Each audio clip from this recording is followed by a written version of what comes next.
वतन पर मर मिटने वालों का यही अरमान होना चाहिए। चाहे आप पढ़ते हो गीता या पढ़ते हो कुरान, हमारे सीने में सदा हिंदुस्तान होना चाहिए। हमारे सीने में सदा हिंदुस्तान होना चाहिए। सर्वप्रथम मैं संविधान के निर्माता को और माँ भारती के चरणों में सत सत नमन करती हूँ और कोटि कोटि प्रणाम करती हूँ उन अमर शहीदों को जिन्होंने माँ भारती की आन बान और शान के लिए अपने प्राणों को बलिदान और निछावर कर दिया। स्कूल के प्रांगण में उपस्थित समस्त शिक्षकगण, हमारे प्रधानाध्यापक और मेरे प्यारे प्यारे बच्चों का मैं अभिनंदन और वंदन करती हूँ। जैसा कि हम जानते हैं 26 जनवरी 1950 को भारतीय संविधान लागू हुआ था। यदि आज हम सब प्रभु और स्वतंत्र हैं तो इसके पीछे हमारे देशभक्तों की शहादत, उनका त्याग और समर्पण है। आज हमारे लिए उन शहीदों और संविधान निर्माता के प्रति कृतज्ञता एवं भावांजलि देने का दिन है। भारत के संविधान में सबको समान शिक्षा, भेदभाव रहित समान अवसर प्रदान किए गए हैं। हमारा संविधान विश्व का सबसे बड़ा लिखित संविधान है, जिसे बनाने में 2 वर्ष 11 महीने और 18 दिन लगे थे।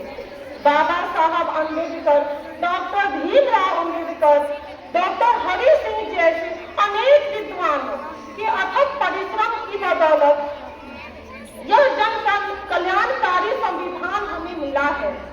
इसका हमको हर दम सम्मान करना चाहिए।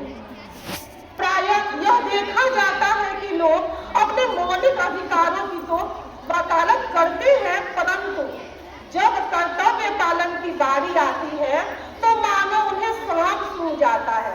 ऐसी मानसिकता देश के लिए अच्छी नहीं है, देश के लिए घातक है। एक बात और कहना चाहूंगी, गणतंत्र दिवस के राष्ट्रगान केवल 2 मिनट के लिए हम लोग खड़े होते हैं उसके सम्मान में राष्ट्रगान गाने के लिए, लेकिन उससे हमारी राष्ट्रभक्ति पूरी नहीं होगी। अपितु हमें 24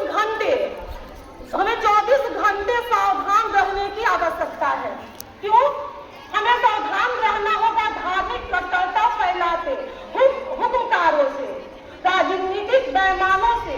हमें सावधान रहना होगा विदेशी फंडिंग से, पोषक आतंकवाद से, नस्लवाद और नस्लवाद से, धर्मांतर करती मिस्त्रियों से, हिंसा फैलाती अफवाहों से, नफरत की निगाहों से, मजहबी गुनाहों से। हमें सतर्क व सावधान रहना होगा जातिवाद फैलाते मक्कारों से, जिस थाली में खाते उसी में छेद करते गद्दारों से। तब कहीं जाकर हमारा गणतंत्र और लोकतंत्र महफूज और मजबूत बनेगा। आजादी के बाद हमारे देश ने हर क्षेत्र में उपलब्धियां हासिल की है। हमारा सफल चंद्रयान मिशन इसका उदाहरण है। हमारे विदेशी निर्भरता घटी है।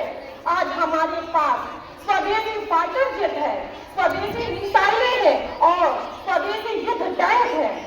लेकिन अफसोस है कि आगे चांद पर तो पहुंच गया, किंतु धरती पर रहने का कायदा नहीं सीख पाया, जिसका दुष्परिणाम यूक्रेन व रूस का खूनी संघर्ष है। मैं यह दावा नहीं करती कि हमारा देश विश्व का श्रेष्ठ देश है, किंतु यह विश्वास जरूर रखती हूँ कि यदि भारत का हर एक नागरिक